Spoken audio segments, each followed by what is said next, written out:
I always manage early.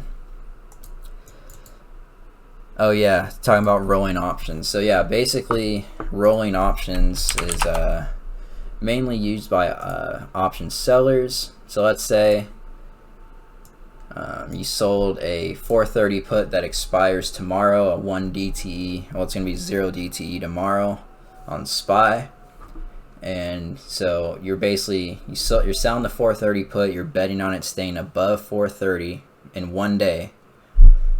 So let's say that it does, and it's 30 minutes before close. You sold the option. You got $280. Now it's trading at $15, right? So let's just go down here. It would basically be down here at a cheaper one.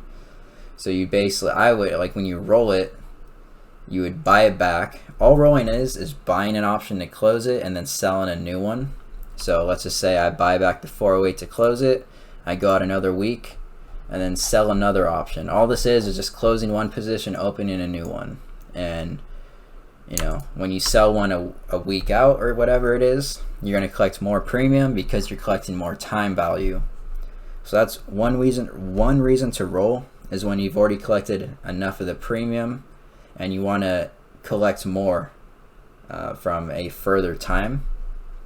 Another reason to roll would be is if you're getting into trouble and the stock, so you sold the 430 and SPY comes down to 425. So now you're going to be in the money.